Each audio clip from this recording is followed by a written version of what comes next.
Hi, this is William Ramsey. Welcome to William Ramsey Investigates. On tonight's show, I have a returning guest, one of my favorite guests. His name is Ken Ammi. He's published many books, and we're going to do a follow-up to an earlier interview we did about Hollywood Aliens and UFOs. That first book was Hollywood Aliens and UFOs first showing, but this is going to be the second showing. So he has some interesting topics in this book, some that I'm familiar with, some that's not, but Jodorowsky's Dune is predominant in this book, and that's a fascinating documentary, but also an interesting person. Jodorowsky I cover in my book Children of the Beast, and kind of his connection to Crowley and the occult. But Ken's going to talk more about that. So Ken Ammi, are you there? Yes, sir. Thanks for having me back. Awesome. Well, thanks for agreeing to the interview. Can you talk a little bit about your background and what led you to the second showing and the information in this new book? Well, this book series is, as the title implies, Hollywood Aliens and UFOs. So I'm reviewing movies with alien and UFO themes in them. And what happened is that I started writing one book about that. And then when I got to page 500, I kind of thought, okay, this is just getting to be a bit too much less when I got to page 600. So I decided to just turn this into a book series. And I think it's more manageable now because each segment in this series is average about 150 pages. So it's very quick read. And I'm personally having a blast just watching these movies, and from any era, any year, any kind of style. It's that doesn't matter to me as long as there's something interesting in the movie. And I guess part of the reason why this attracted me is because from the age of maybe 11 years old in sixth grade, I used to go to the local library and look at books about aliens and UFOs. So that's kind of always been somewhat of an interest of mine. I did write an actual serious research-based book about aliens and UFOs called 50 Shades of Grey, Aliens. And so this series has been, it's also research-based, and that I do provide a lot of real life information, but it's also movie reviews. So that's been really interesting. And then I definitely find that there's themes that show up time and again and again and again and again, regardless of whether the movie is from the golden era of sci-fi or it's brand new. It's the same concepts that repeat themselves. And one of which I'll put this way. The technocratic unholy trinity is high-tech, evolution, and the occult. And I find those three themes show up whenever I'm looking into issues of transhumanism, which is aka futurism or humanity plus, known by any other name, and also in issues to do with aliens and UFOs. It's the same thing: high-tech, evolution, and the occult. They're just, those three are just never too far apart from each other. And so I'm finding those themes along with the concept of the what used to be called ancient astronaut theory. Now it's updated to ancient alien, but it's the same kind of thing because it touches upon evolution, and then it touches upon the high tech, and then it touches upon occultism. It's just it's inevitable, just over and over again. Same themes, right? So same things, absolutely. And then you have you talk about theology and the occult in these kind of UFO things involving particularly Scientology. Can you talk about that? Well, Scientology, along actually with the Nation of Islam, okay, not Islam itself, but the Nation of Islam, right, or AKA the Black Muslims. Those are two examples of UFO cults. I mean, that's really what they are. So Scientology, as it became very well known, when you get to the operating thetan level 3, right, OT3, you find out that it's a great space opera about an intergalactic warlord named Xenu, who, to deal with overpopulation, basically packed up a bunch of aliens into craft and flew them to Earth, dropped them in a volcano, and then threw bombs into the volcano to explode them. And this is said to have caused, of course, the death of the aliens. But what happens is that their spirits live on and roam the earth, and those are called thetans. Okay, and then those spirits, once humanity finally came around, so there you have the evolution aspect. You already had the high tech aspect, right? Right. of the spacecraft and the aliens. And then the occult aspect is that then supposedly when humans finally came around, these spirits attached themselves to us. And then they're called body thetans. And those are what cause our psychological and emotional problems. And Scientology is basically claimed to be the therapeutic solution to those problems. So in essence, you're looking at a form of demonic possession, Right. with the Scientologies being the styled exorcists, right? Right. So you have to do all of the rundowns and get the funny, Campbell soup cans and do all the training and pay a lot of money to get rid of them. That's the Yeah. problem, right? So yeah, in fact, did you hear about the guy that did not pay his exorcist? No, what happened to him? Yeah, he got repossessed. Right. Right. Well, that's actually apparently there was a story about a crash of a plane in D.C. It hit a bridge. It was very cold, but they say that the pilot had a psychotic break from his Scientology training. I've got to go back and look up this, probably back in the 80s, but that he and some of these people really freak out at the end once they realize they're supposedly possessed by these thetans that are roaming around in the spirits. But it's also interesting that you bring out the evolutionary aspect of Scientology, because I forgot about that. But Hubbard taught his followers that some of the pains they feel are from when they were back in an earlier evolutionary stage as a clam that got eaten by a fish. Like, he literally taught people that they have evolutionary pain that Scientology is going to take care of. So that's really interesting. Yeah. So one thing he talked about is how the hinge in the clam, right? The hinge between the two parts of the shell, eventually evolved into the human jaw. That's what he claimed. And so that's why he ends up saying that if when you're speaking to somebody, you make a motion with your hands, like as if your hand was a little mouth, like a puppet, Mm-hmm. He said sometimes the person you're talking to might even get lockjaw because they're reliving these past life memories from when human beings were clams. Okay. Right. Yeah. And so if you think about so Scientology really comes from Dianetics. Okay. Now Dianetics was L. Ron Hubbard's first big idea about how to deal with these thetans. Right. But then he got in trouble for essentially claiming practicing medicine without a license. So it was 1948 was Dianetics, and then Scientology was 1950. So he rebranded. Right. So basically he said, no, I'm not practicing medicine without a license. What I'm doing is, guess what? I'm forming a religion. It's called Scientology, and now you can't touch me, basically. But now if you think back to the book covers of Dianetics, they're very famous for featuring a volcano on the cover, if you recall. Yes, I do. Okay, but now you might think that that volcano is erupting, but it's not. It's exploding, and there's a difference. It's not a natural phenomena that a volcano was erupting. What that was showing you was the volcano that Xenu was bombing. And so just the image is supposed to trigger in you a past life regression memory of when you were this alien being being bombed inside of a volcano by Xenu. And that actually is not just the book covers. There's some of their advertisements on TV have that same imagery. Absolutely. Right. In fact, I have a book cover called Dianetics, The Evolution of a Science. And in that book cover, it shows the Xenu's henchmen basically loading boxes into a spacecraft, and those boxes contain the aliens. Wow. Yeah. And then I have one titled Scientology, a new slant on life. And the only thing on the cover is a dropping bomb. Okay. I don't know how many self-help books feature a dropping bomb on the cover.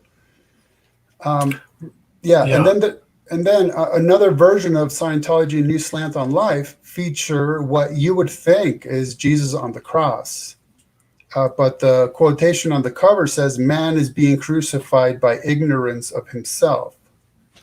And so all these Scientology book covers, and if you just kind of look around the web for them, they're all very unique, bizarre, and interesting. And that's the point of them. It's supposed to be like a subliminal message to trigger certain memories in you that then would have you recognize that there's something wrong with you, and you would end up finding Scientology and go through their alleged cure. Now, of course, L. Ron Hubbard's son, he claimed that Scientology, the way he put it, is that Scientology is a satanic ritual just carried over a long period of time.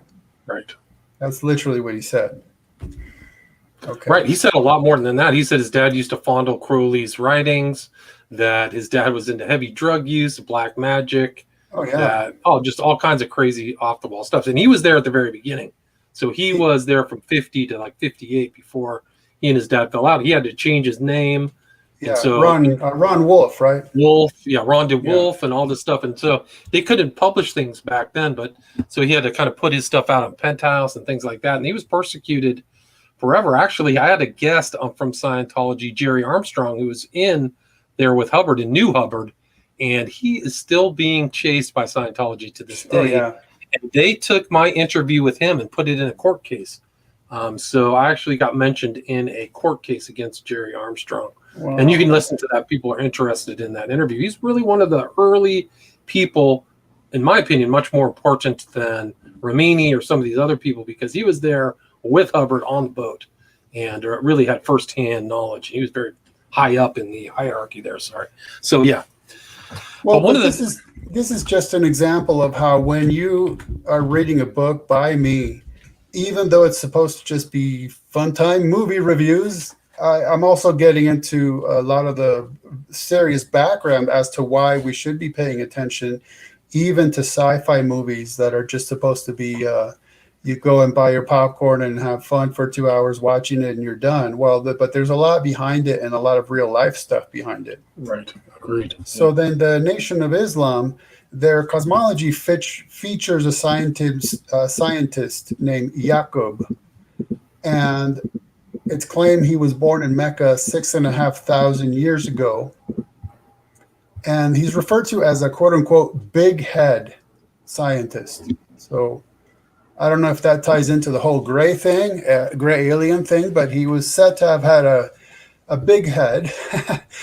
And the Nation of Islam's founder, Wallace Farad Muhammad, he talked about how this Yaqub, how this scientist built what they call either a mother plane or a mother wheel. And I remember hearing an interview my friend did with a member of the Nation of Islam who said, basically, if you watch the movie Independence Day, that's a pretty good idea of what they're talking about, like a gigantic flying craft, right? Right. And so that's in the background and at the heart of even something like the Nation of Islam. So right, but didn't they have like a Genesis story at the island of Patmos where these evil scientists made white people? Isn't there? Yeah. Yeah, exactly. But that's all part of it. Is this part of the alien stuff? Right. This scientist Yaqub was involved in all of that. Gotcha. And that's kind of what Malcolm X was moving away from before he got shot. Was he was very much a member, and then was kind of like suspect of. I think the veil dropped about Muhammad or Elijah Muhammad. Is that what his name was? The founder. Yeah, Elijah Farad Muhammad. Well, part of Malcolm X issue is that once he went to Mecca, he looked around and he realized, well, wait a minute, Islam isn't just about black people. There's Middle Easterners, there's whites, there's all kinds of Muslims. So how does this work out that we're some special sect of Islam? That's the black Muslims. That just didn't work out in the end. Right. Malcolm Little, aka Malcolm X, and then the FBI. Yeah. Anyway, yeah. So so that's fascinating. I really didn't know that they had a UFO cosmology, the Nation of Islam. Interesting. Yeah. In fact, let's see. The Nation of Islam also states that the Book of Ezekiel describes a mother plane or great wheel. Okay, and they're obviously talking about Ezekiel's description of the wheels within wheels, accompanied by the cherubim. And here's something Louis Farrakhan said. White people call them unidentified flying objects, UFOs. Ezekiel in the Old Testament saw a wheel that looked like a cloud by day, but a pillar of fire by night. Incidentally, that's just totally confused. He's confusing parts of the Exodus with Ezekiel, but okay. The Honorable Elijah Muhammad said that wheel was built on the island of Nippon, which is now called Japan, by some of the original scientists. It took $15 billion in gold at that time to build it. It is made of the toughest steel. America does not yet know the composition of the steel used to make an instrument like it. It is a circular plane, and the Bible says that it never makes turns. And now he's kind of hearkening back to Ezekiel chapters 1 or 10. Because of its circular nature, it can stop and travel in all directions at speeds of thousands of miles an hour. He said there were 1,500 small wheels in this mother wheel, which is half mile by half mile. The mother wheel is like a small human-built planet. So yeah, I mean that is that the background cosmology. It's another space opera, basically. Nation of Islam. It's amazing, and then there he is, still walking around Louis Farrakhan. His speeches are based upon this cosmology, strange cosmology. Fascinating. I didn't know that. Probably why there's a lot of people getting in and out of the Nation of Islam. It seems like they don't have the people don't hold on to it for that very long period of time. But maybe that's good. It's kind of like Scientology, where you get into it because you think, okay, I'm having some emotional or psychological problems, and these guys claim that they have the therapy that can fix me. Okay, I mean, I could understand that. And then the further up the levels you go, you end up finding out that you're stuck in this sci-fi space opera, and it's all about exorcising alien entities that have attached themselves to you. And a lot of people go, okay, no, see, that's just not what I'm in here for.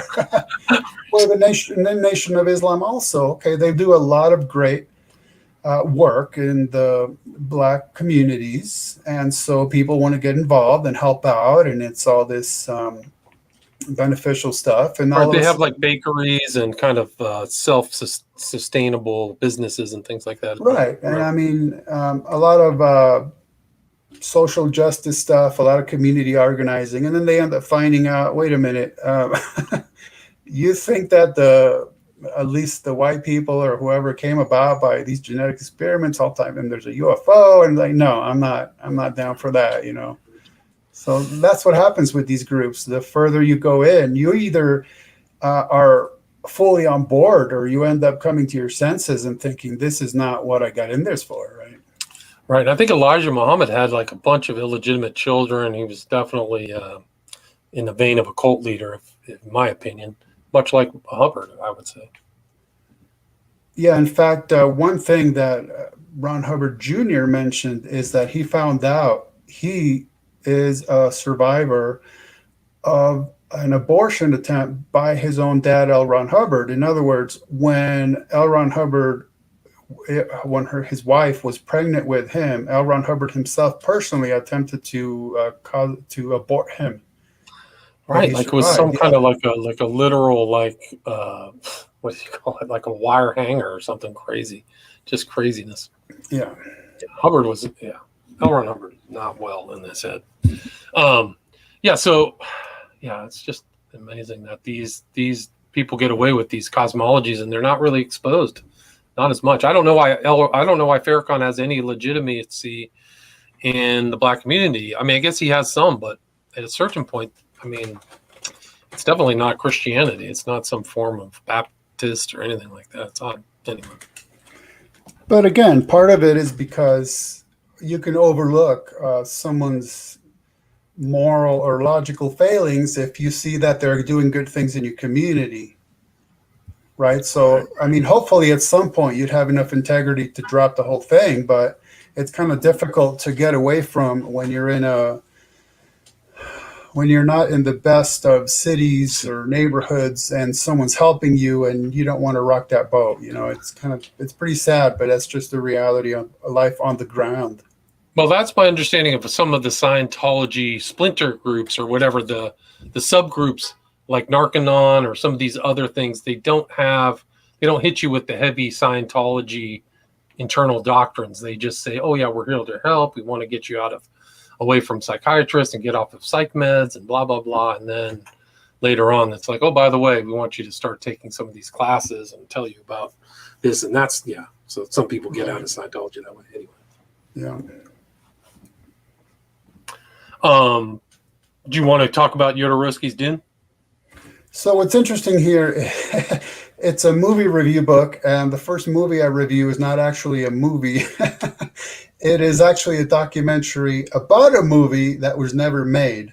And it's very famous for never having been made, but always being something everybody actually wants to see, but will likely never happen. So this was a 2013 documentary titled Jodorowsky's Dune by Frank Povich, and it pertains to a proposed adaptation of the 1965 novel by Frank Herbert, right? The Dune novels. Classic.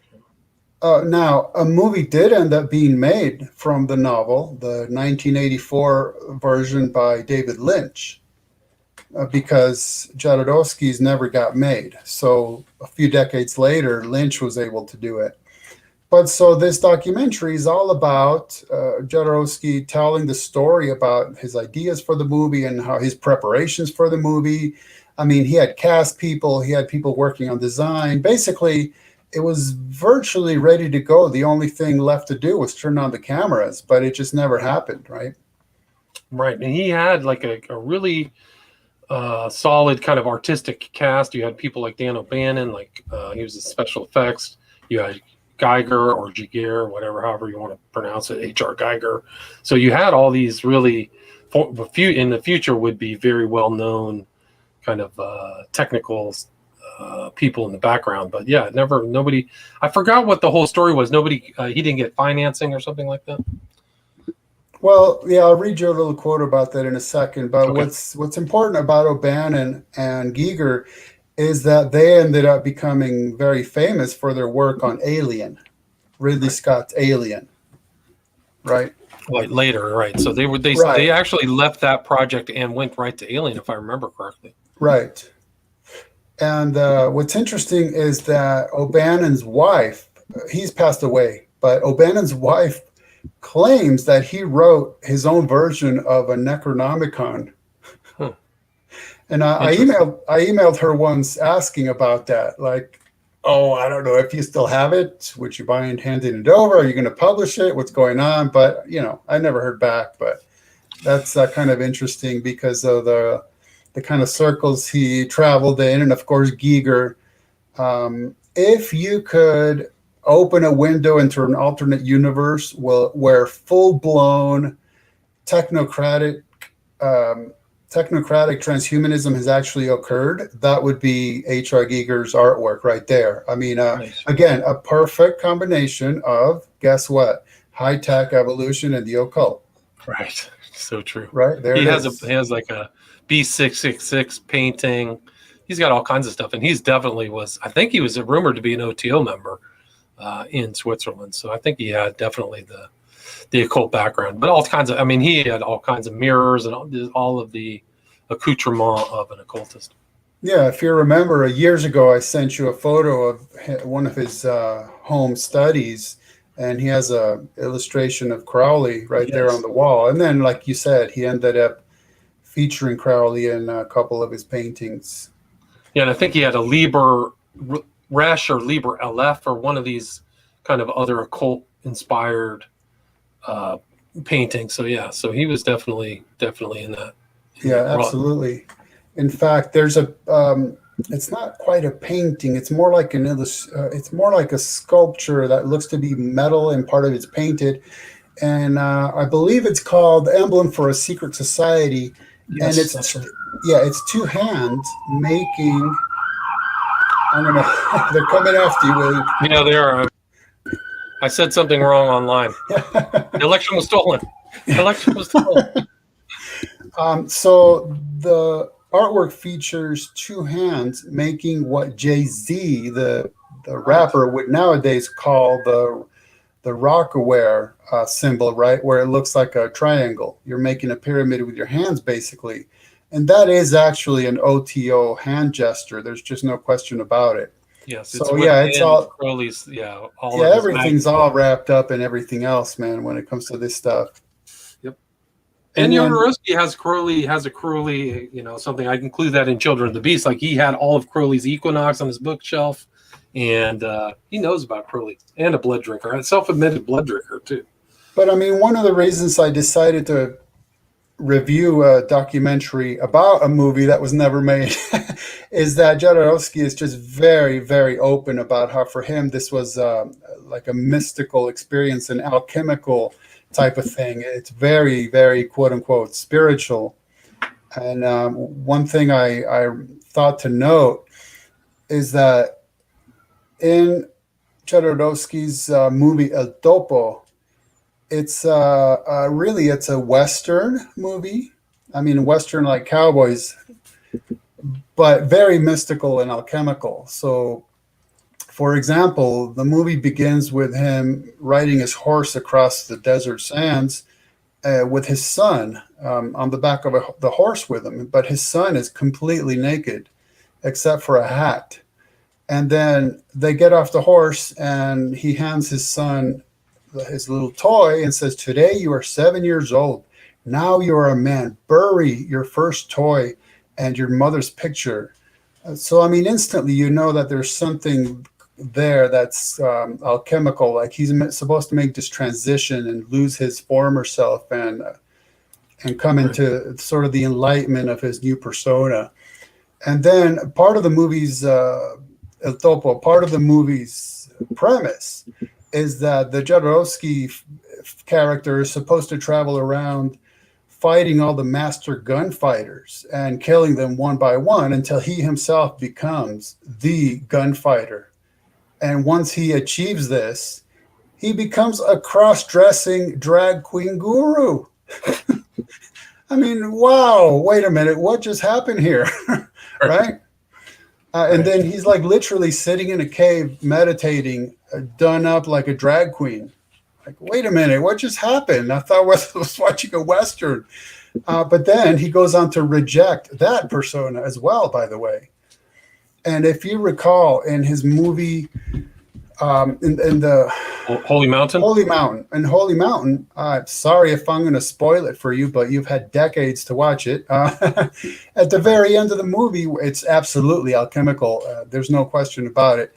At the end of the movie, you see the camera pan away and it's showing that it's a set. And he's basically saying, why are you wasting your time watching this movie? Get out there and live your spiritual life. In essence, he's like, well, his character in Holy Mountain, his name is the Alchemist. He was known as the Alchemist, right? So it's all full of alchemy and joining of opposites and all kinds of stuff like that.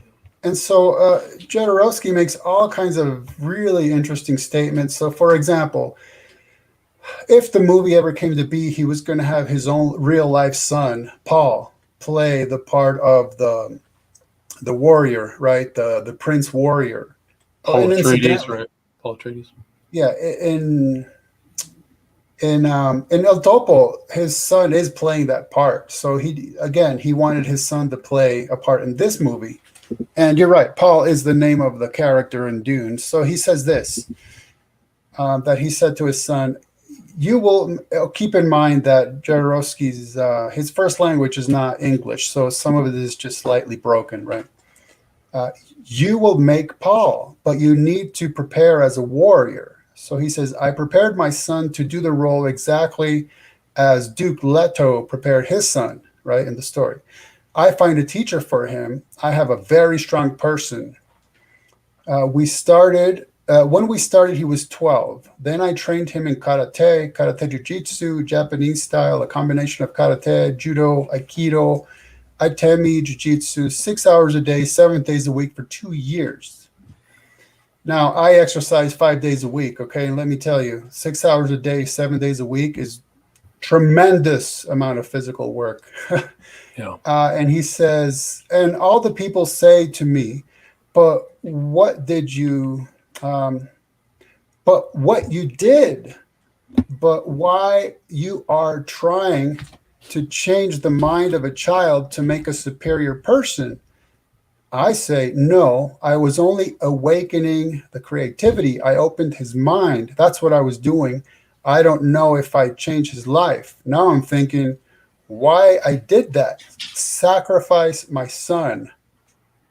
Okay, so just the way he speaks is mystical and alchemical, where he's seeing this transition of a 12-year-old being thrown into something that's supposed to change his body to also being an awakening of creativity and a sacrifice, right? Because he's no longer going to be the little boy he was. It's really fascinating. Then he talks about the design for the spaceships.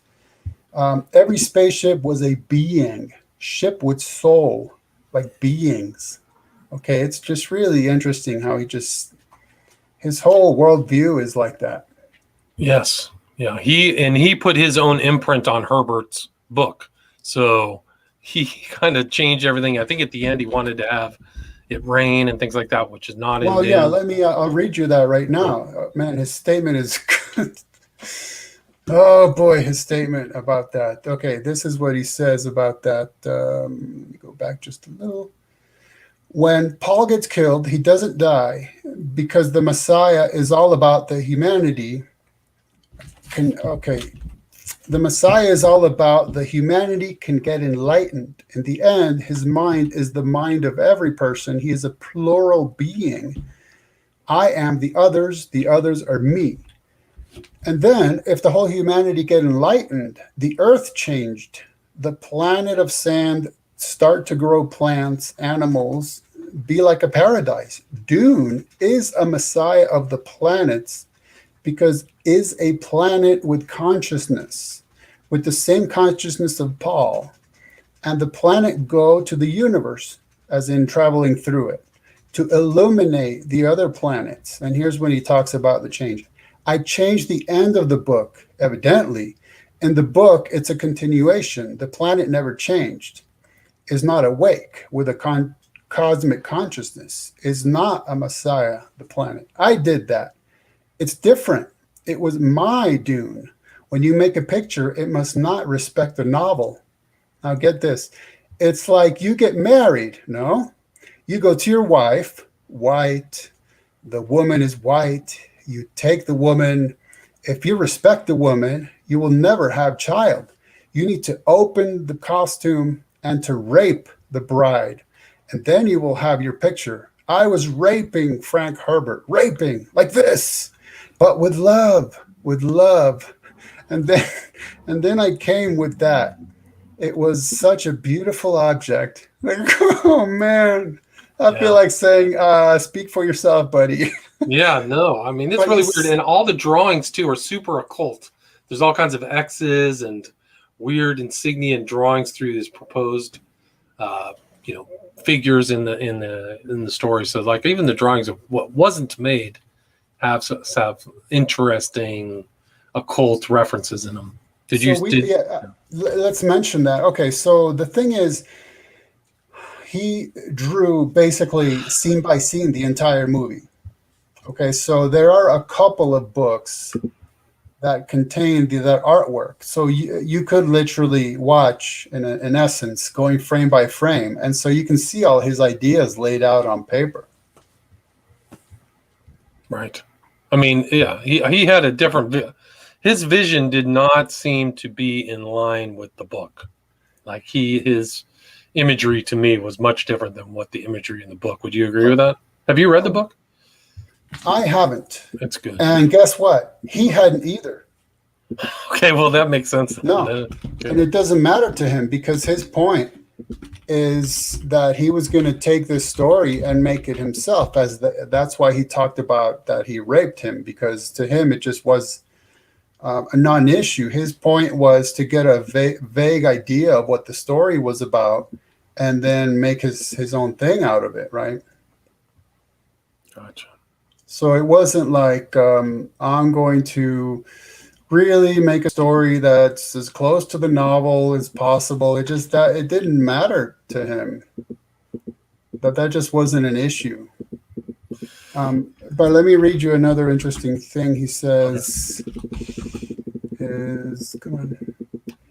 You have to be like a poet. Your movie must be just as you think of it and just as you want it. Do not take comments to change this or that from this person or the other. No, the movie has to be just like I dreamed it. The picture needs to be exactly as I dreamed the picture. It's a dream. Don't change my dream. The system, this is actually interesting. The system makes us slaves without dignity, without depth, with the devil in our pocket. This incredible money are in our pocket. This money, this S word, this nothing, this paper who have nothing inside. Movies have heart, have mind, have power, have ambition. I wanted to do something like that. Yeah, he definitely had that real kind of mystical outlook and approach to that whole project. Absolutely. Have you ever seen he made his own tarot cards? Are you aware of that? Like, and his whole concept is what, psychomagy or psychomagic?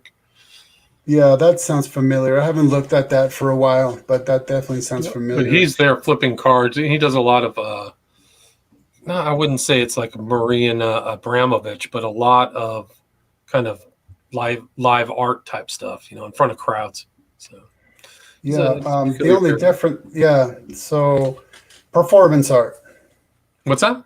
Performance art. Performance art. Thank you. Much better. But the difference is Jodorowsky actually has artistic abilities, whereas most performance artists like Abramovich, they actually have no real artistic ability, so they try to make up for it by making spectacles of themselves. Yeah, I would agree with that. Definitely agree with that. So another note on Jodorowsky, another quote here. What is the goal of life? It's to create yourself a soul. For me, movies are an art more than an industry. And then he says, I wanted to make a film that would give people who took LSD at the time the hallucination that you get with the drug, but without hallucinating. I did not want LSD to be taken. I wanted to fabricate the drug's effect. Right, so that's kind of his mindset for the cinematography and an artistic look of the movie, is to be like a hallucination without having to hallucinate. Makes sense. I mean, it has that feeling when you watch when you look at those. Have you ever seen the picture of Jodorowsky with Donald Cammell and Kenneth Anger, 1971?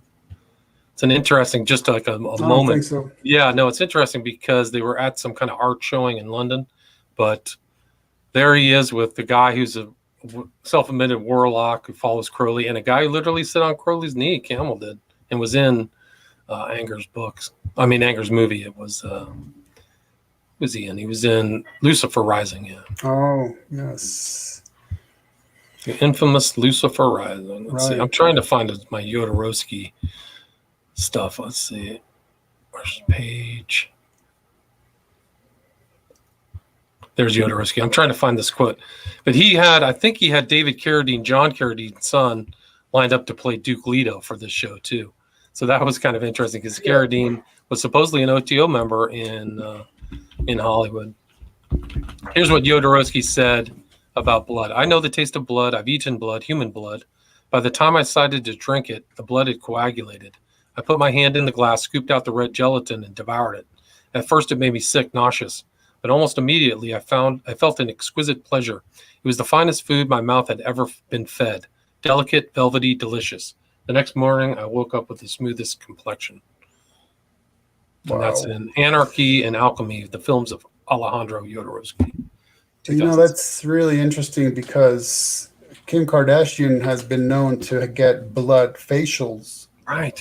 And that's why, because they said it rejuvenates the skin. And if you take this all the way back to a princess named Elizabeth Bathory. She is known as the actual real life motivation behind Dracula, because Count Dracula, he was a mass murderer, but he didn't actually drink blood. Where Bathory, so the story goes, she struck one of her maids and some of her blood got on her own skin, and she perceived that her skin looked younger after that. So then she took to bathing in human blood. Yeah, she killed hundreds of people. I mean, I Yeah. think that there were hundreds. It's kind of like Gilles de Rais, like something really in that same era, and she's still heralded as like a really ghoulish monster. And but yeah, Jodorowsky, I don't know if you know this, but he officiated at Marilyn Manson's wedding. So and he was dressed as the alchemist. And Jodorowsky, really, his imagery influenced Kardashian's husband. What's his name? Oh boy. West. Yeah. Now Kanye West. also, Mick Jagger from the Rolling Stones was supposed to be in this movie as well. Oh, really? I didn't know that. Yeah, and you know that he played a major role in one of Kenneth Anger's film, right? Lucifer Rising. And then another interesting one I found is that here's what I wrote in the book, that Jodorowsky relates that when he approached Salvador Dali, the late Spanish surrealist artist, about playing the part of the Emperor of the Galaxy, it turns out, quote, he is so afraid to be killed, he have a robot, and the robot will act. Dali not only wanted to become the highest paid actor, but wanted a robot to play his part, and then wanted the sculpture for my museum, which really, in terms of transhumanism, it's really fascinating that Dali said he wants to have a robot play his part for him. Oh, man. Oh, and incidentally, Jodorowsky notes, quote, Dali in our conversation showed me a catalog of Giger. So it was Dali that introduced Jodorowsky to Giger's work. Oh, interesting. I didn't know that. And so later on, Jodorowsky notes, quote, I say to Giger, I need you as you are. You are searching in the deepest darkness of my soul, and that is good. This is your art. Your art is, for me, is an ill art, marvelous, ill art, necessary for the Baron Harkonnen, right? One of the characters. Right. So anyhow, yeah. Harkonnen is kind of the adversary Harkonnen, to the sorry, there you Atreides, yeah. But then well, I don't want to ruin the whole story, but Yeah. very important figure in the book, which is about aliens, evolution.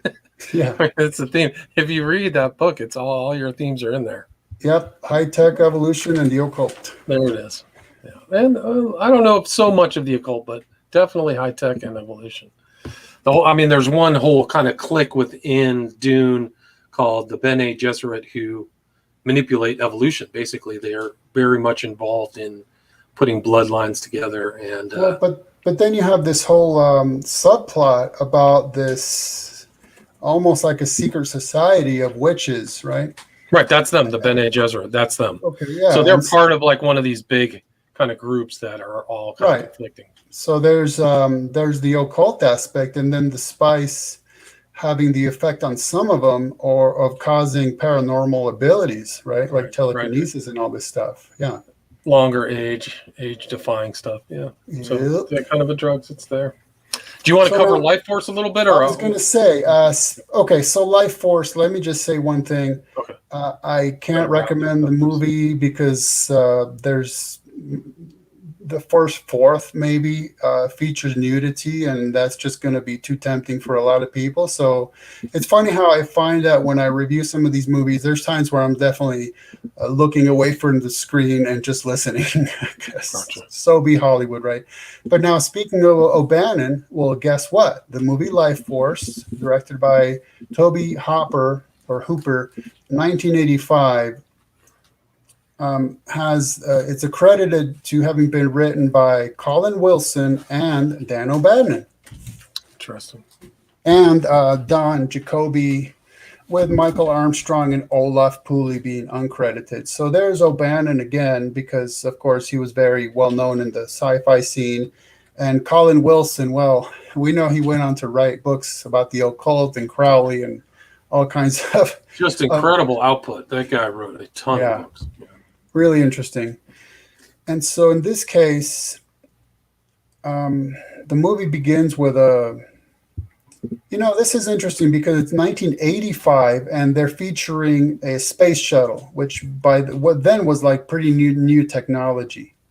And so there's a space shuttle crew and they come upon this enormous craft that is alien. And so they enter it to maneuver it. And now the space shuttle craft is called the Churchill, which is not surprising because the movie is based out of England.